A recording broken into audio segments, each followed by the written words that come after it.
قد جاء مهديكم وظهرت آية فاسعوا بصدق القلب يا فتياني.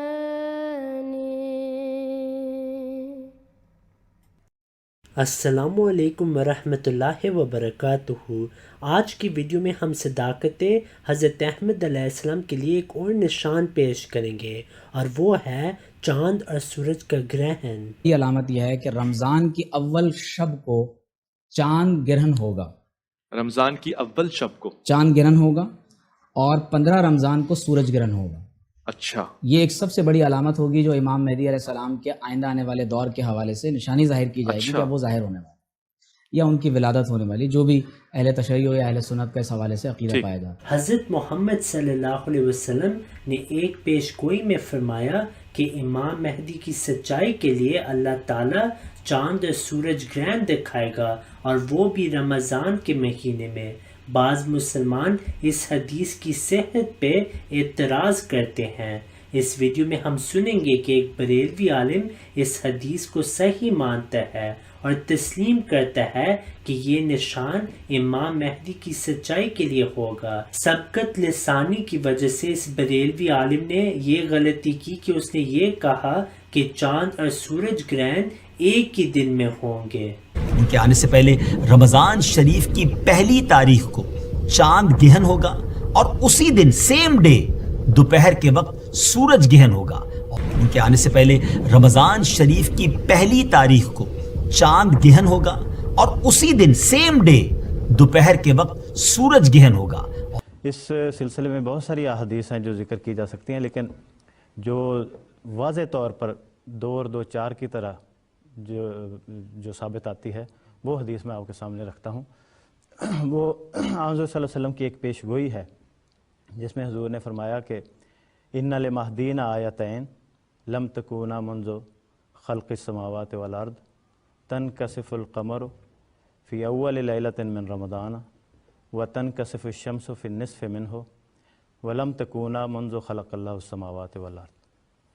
یہ حدیث دارقطنی کی جو حدیث کی کتاب ہے اس میں پائی جاتی ہے، اور امام دارقطنی جو علی بن عمر البغدادی ان کا نام ہے، وہ بڑے معروف محدثین میں امیر المومنین گنے جاتے ہیں، اور حتیٰ کہ بخاری پر بھی وہ تحقیق کرتے ہیں۔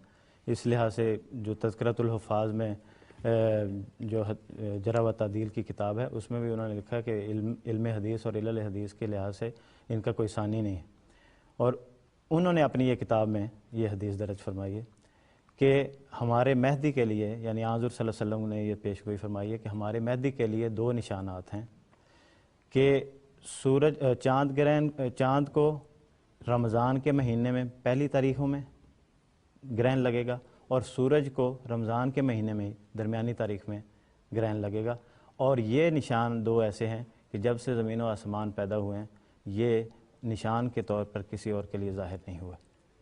تو یہ ایک ایسی حدیث ہے کہ جس میں ایسی شروط بیان ہوئی ہیں کہ جو کسی انسان کے بس کی بات نہیں کہ اس طرح کی کوئی حدیث بنا لے، اور یہ باتیں جو جب میں ذکر کروں گا تو آپ سمجھ جائیں گے کہ یہ باتیں ایسی ہیں کہ جو لازمی ہمیں ماننا پڑتا ہے کہ خدا تعالیٰ نے الہام فرمائی ہے۔ مثلا یہ ہے کہ گرہن تو لگا ہی کرتا ہے، چاند سورج کو گرہن عموماً لگتے ہیں، لیکن یہ دونوں کو چاند اور سورج کو گرہن لگے ایک مہینے میں، اور وہ مہینہ ہو رمضان کا، اور چاند کو گرہن لگتا ہے 13، 14 اور 15 کو، ان میں سے پہلی تاریخ کو گرہن لگے، اور سورج کو گرہن لگتا ہے 27، 28 اور 29 کو، ان میں سے درمیانی تاریخ کو گرہن لگے، یعنی ایک مہینے میں لگے، رمضان کا مہینہ ہو، چاند کو پہلی تاریخ کو اور سورج کو ان کی گرہن کی تاریخوں کی درمیانی تاریخ کو گرہن لگے۔ پھر یہ ہے اور شرط یہ کہ مدعی نبوت جو ہے جس کے لیے یہ نشان کے طور پر ظاہر ہوئے ہیں وہ موجود ہو اور اس کی تکذیب ہو چکی ہو، اسی لیے اس کی سچائی کو ثابت کرنے کے لیے خدا تعالیٰ یہ نشان ظاہر کرے گا۔ پھر یہ ہے کہ اسی علاقے میں ہو جس میں وہ نبی پایا جاتا ہے۔ اس کی وجہ یہ ہے کہ رمضان کا خاص طور پہ آپ دیکھیں ہمارا اور مثال کے طور پر عرب ممالک کا بعض اوقات 1 روزے کا فرق پڑ جاتا ہے، تو اگر بالفرض یہ گرہن لگے عرب ممالک میں یا ساؤتھ افریقہ میں تو کہیں گے کہ یہاں تو 13ویں کو لگ گیا ہے، لیکن جہاں پہ نبی موجود ہے وہاں پہ تو 14 ہے یا 12 ہے، تو وہیں پہ ہونا چاہیے جہاں پہ مدعی نبوت موجود ہے۔ اور پھر یہ ہے کہ نہ صرف اس جگہ پہ ظاہر ہونا چاہیے بلکہ ایسے وقت میں ظاہر ہونا چاہیے کہ سارے لوگ دیکھ لیں۔ اس کا یہ ہے کہ چاند گرہن کو، مثلا چاند کو رات کو 2 بجے بھی تو گرہن لگ سکتا ہے، 3 بجے گرہن لگ سکتا ہے جب سارے سوئے ہوئے ہیں، ایسے وقت میں لگے جب سارے دیکھ لیں تاکہ نشان بنے۔ سورج کو مثلا کسی ایسے وقت میں گرہن لگے جب بادل چھائے ہوئے ہوں تو اس وقت کوئی نہیں دیکھ سکتا۔ تو یہ ساری باتیں اس طرح پوری ہونا کسی کے پوری کرنا کسی کے بس کی بات نہیں۔ اب ان ساری شروط کے ساتھ یہ گرہن حضرت مسیح موعود علیہ السلام کی زندگی میں 13 رمضان سن 1311 ہجری اور 21 مارچ 1894 میں لگا، اور پھر اسی مہینے میں جو رمضان کا مہینہ تھا، اسی مہینے کی 28ویں تاریخ کو سورج کو گرہن لگا، اور اس لحاظ سے یہ پیش گوئی پوری ہو گئی اور حضرت مسیح موعود علیہ السلام کی صداقت پر بین ثبوت ہے۔ اس کے بعد میں بعض صحابہ کے واقعات بیان کرتا ہوں۔ حضرت غلام محمد صاحب رضی اللہ عنہ بیان کرتے ہیں کہ خاکسار کے گاؤں میں پہلے ایک صاحب مولوی بدر الدین صاحب نامی تھے۔ ان دنوں میں فدوی کی عمر قریباً 15 برس کی ہوگی۔ بندہ مولوی بدر الدین صاحب کے گھر کے سامنے ان کے ہمراہ کھڑا تھا کہ دن میں سورج کو گرہن لگا، اور مولوی صاحب نے فرمایا سبحان اللہ، مہدی صاحب کے علامات ظہور میں آ گئے اور ان کی آمد کا وقت آ پہنچا۔ بعد کچھ عرصہ گزرنے کے مولوی صاحب احمدی ہو گئے۔ مولوی صاحب بہت ہی مخلص اور نیک فطرت اور پر اخلاص تھے۔ انہوں نے اپنے والدین اور بیوی کو 1 سال کی کوشش کر کے احمدی کیا۔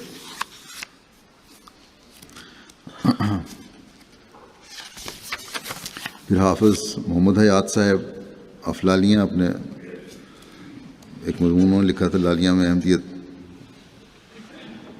لکھتے ہیں نشان خصوص سے دلوں میں تاریخ پیدا کہتے ہیں اسی طرح 1894 میں سورج اور چاند گرہن کے نشان کو پورا ہونے کی وجہ سے بھی لوگوں کے دلوں میں یہ جستجو پیدا ہوئی کہ امام مہدی کا ظہور ہو چکا ہے اور قیامت قریب ہے۔ روایات سے پتہ چلتا ہے کہ لوگوں کے دلوں میں گھبراہٹ کا عالم طاری تھا کہ اب کیا ہوگا، قیامت آ پہنچی ہے۔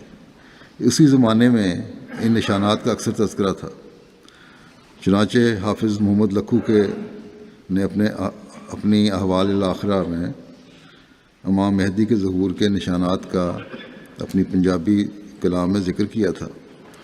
اسی طرح لالیاں کے ایک سجادہ نشین اور صوفی شاعر میاں محمد صدیق لالی نے بھی انہی نشانات کا اپنے کلام میں ذکر کیا۔ ان نشانیوں کے بارے میں یعنی اس میں لکھا تھا 13ویں اور چاند کو اور 27ویں لکھا گیا، 28ویں سورج ہونا چاہیے، چاند کو گرہن لگے گا۔ ترجمہ ان شعروں کا یہ ہے پنجابی کے۔ بہرحال کہتے ہیں ان نشانیوں کے بارے میں گھر گھر تذکرہ ہوتا تھا اور عام لوگوں میں امام وقت کی جستجو تھی۔ ان حالات میں مولانا تاج محمود صاحب اور دیگر چند بزرگوں نے باہمی مشورہ کیا اور ایک وفد تشکیل دیا جو قادیان جا کر مہدی علیہ السلام کو دیکھیں اور تمام نشانات جو مہدی موعود کے متعلق مختلف روایات میں ہیں ان کو پورا ہونے کا بغور جائزہ لیں، اور اگر وہ نشانات پورے ہوں تو ان کی بیعت کر لی جائے۔ اس وفد میں جن اشخاص کا انتخاب ہوا ان میں سرفہرست 3 اشخاص تھے: شیخ امیر الدین صاحب، میاں صاحب الدین صاحب اور میاں محمد یار صاحب۔ یہ وفد پیدل روانہ ہوا۔ زاد راہ کے طور پر ان دونوں کے پاس اس وقت کی رائج کرنسی کے مطابق صرف 1.5 روپیہ تھا۔ بعض روایات میں 2 آدمیوں کا وفد گیا تھا، صرف میاں صاحب الدین اور شیخ امیر الدین۔ تو بہرحال یہ کہتے ہیں ان دونوں آدمیوں کے پاس صرف 1.5 روپیہ تھا، اور مارچ کا مہینہ تھا، گندم پکنے کے قریب تھی۔ یہ لوگ پیدل ہی روزانہ 10-12 میل کا سفر کرتے تھے۔ جب بھوک لگتی تھی تو گندم جو پکی ہوئی ہوتی تھی وہاں ذمہ داروں کی ان سے سٹے لے لیے اور سٹے بھون کے کھاتے تھے اور گزارا کرتے تھے۔ اگر کوئی آبادی یا ڈیرا قریب ہوتا تو وہاں رات بسر کرتے۔ بہرحال سینکڑوں میل کوس کی سینکڑوں کوس کی مسافت طے کرتے ہوئے تقریباً 150 میل کے قریب 150 میل تو بنتا ہوگا سفر. جب یہ دونوں ساتھی بعض روایتوں کے مطابق تینوں ساتھی بٹالے کے قریب پہنچے تو وہاں پر مولوی محمد حسین صاحب بٹالوی کے شاگردوں نے آ لیا. ان سے قادیان کا راستہ دریافت کیا گیا. انہوں نے قادیان جانے کی وجہ پوچھی. مقصد معلوم ہونے پر ان کے شاگردوں نے قادیان جانے سے منع کیا اور کہا کہ جس شخص نے مہدی ہونے کا دعویٰ کیا ہوا ہے وہ تو نعوذ باللہ جھوٹا ہے، کیونکہ اس نے ایک نہیں 7 دعوے کیے ہوئے ہیں. تم کس کس دعوے پر ایمان لاؤ گے؟ لہذا یہیں سے واپس چلے جاؤ. یہ سن کر شیخ امیر الدین صاحب نے جواب دیا. پڑھے لکھے نہیں تھے لیکن جواب بڑا دیا. کہنے لگے کہ اگر اس نے 7 مختلف دعوے کیے ہیں تو بھی وہ سچا ہے، اس لیے اس نے تو ابھی اور بھی دعوے کرنے ہیں. اور دلیل یہ دی انہوں نے اپنے مطابق کہ مثلا یہاں پر تم سب 7 آدمی ہو اور میں اکیلا ہوں. تم سب میرے ساتھ مقابلہ کرو اور کشتی کرو. اگر میں تم سب کو پچھاڑ دوں تو پھر میں 1 ہوا یا 7، یعنی 7 بھاری ہو گیا. اور فرمایا کہ امام الزمان نے تو ساری دنیا کے مختلف مذاہب کا مقابلہ کرنا ہے، اس لیے ان کے اور بھی دعوے ہوں گے. اس پر وہ سب لاجواب ہو گئے اور کہا میاں تم اپنی راہ لو، لیکن راستہ پھر بھی نہیں بتایا. کہتے ہیں تھوڑی دور آگے ہم گئے، کسی سکھ کا چائے کا کھوکھا تھا. اس سکھ نے چائے وغیرہ بنا دی، بسکٹ پیش کیے. شیخ صاحب نے بٹالوی صاحب کے شاگردوں کو واقعہ اور رویہ سکھ سے بیان کیا، جس پر اس نے افسوس کا اظہار کیا.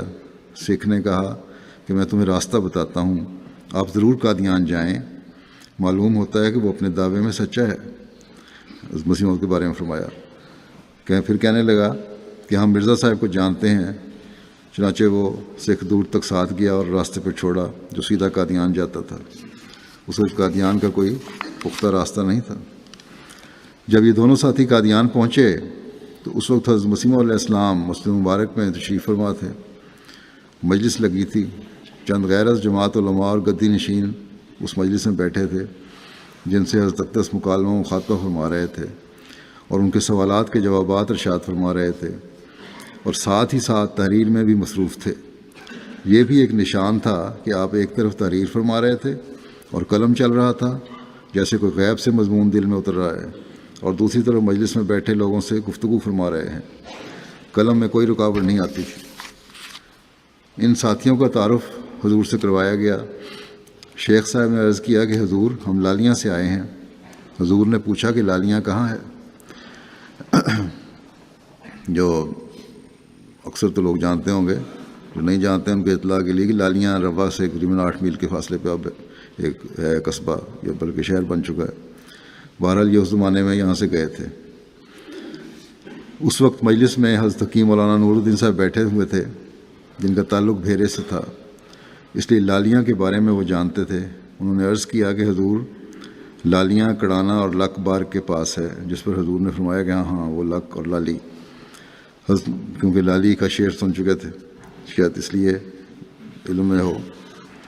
حضرت مولانا حکیم نور الدین صاحب نے عرض کیا کہ حضور یہ ہمارے پڑوسی ہیں. چونکہ شیخ صاحب اور صاحب دین صاحب ان پڑھ تھے اس لیے وہ بولے ہاں حضور. ہم بھی پنجابی میں کہنے لگے ان کے گنوڈی ہیں. پھر سفر کے تمام حالات اور واقعات حضور کے سامنے عرض کیے. جب حضور نے بٹالوی صاحب کے شاگردوں کا واقعہ سنا تو حضور نے فرمایا دیکھو یہ کیسا ان پڑھ شخص ہے، اس نے کیسا جواب دیا، لاجواب کر دیا. اس کو کس نے سکھایا؟ اس کو خدا نے سکھایا. یہ الفاظ حضور نے 3 مرتبہ دہرائے. حضور نے پھر ان کو ارشاد فرمایا کہ آپ چند دن ہمارے پاس رہیں. 3 دن تک یہ حضور کی مجلس میں رہے. حضور کے ساتھ سیر پر بھی جاتے رہے. وہ نشانیاں جو لالیاں کے علماء نے بتائی تھیں ان کا جائزہ بھی لیا.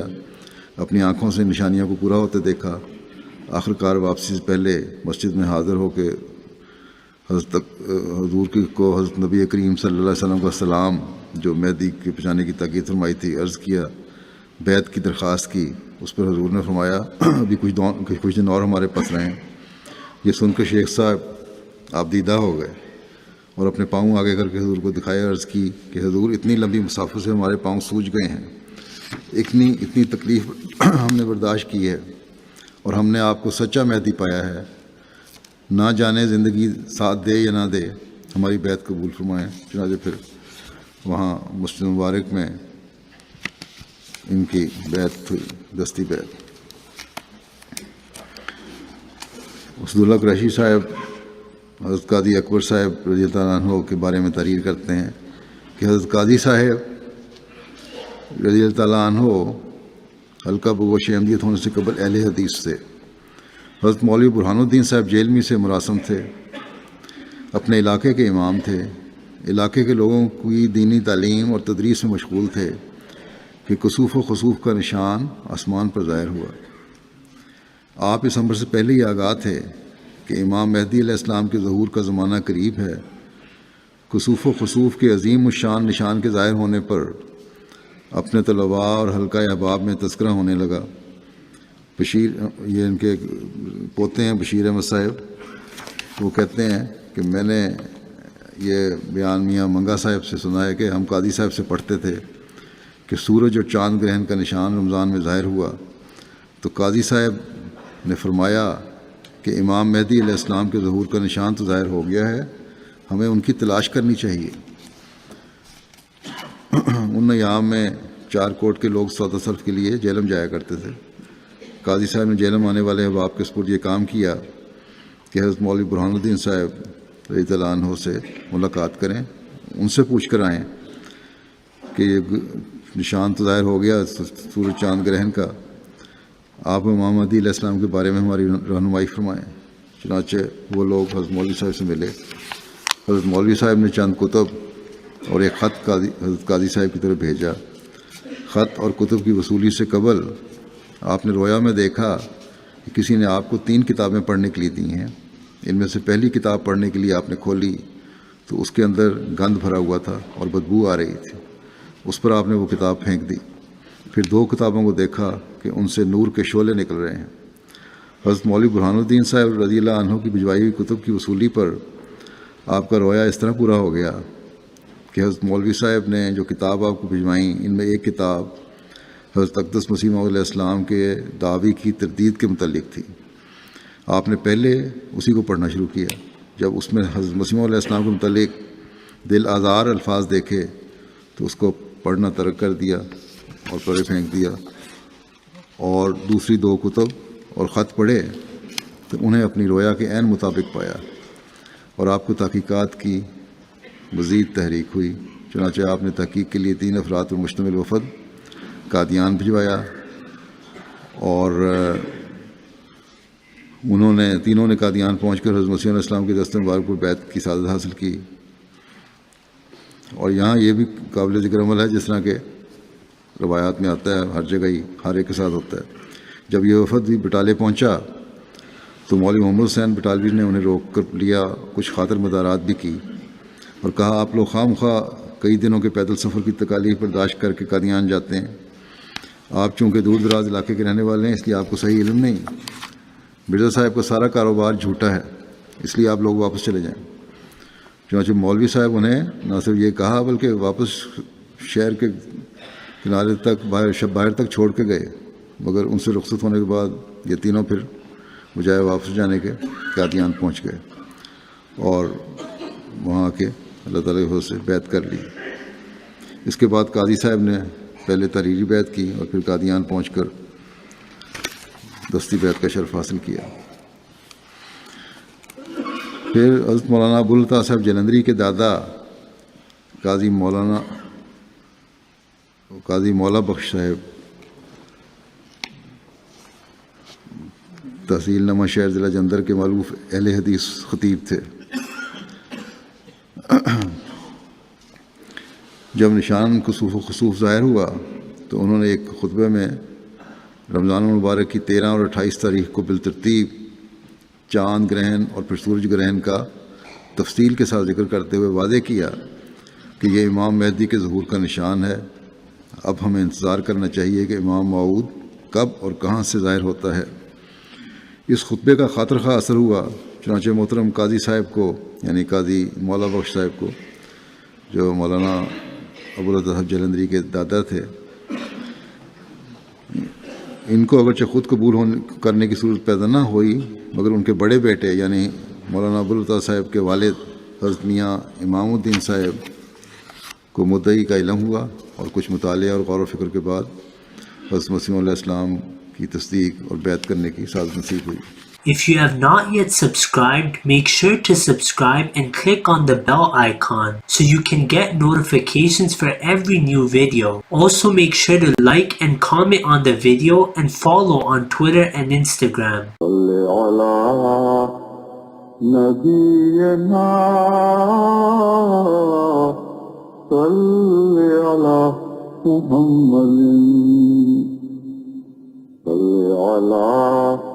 سفینا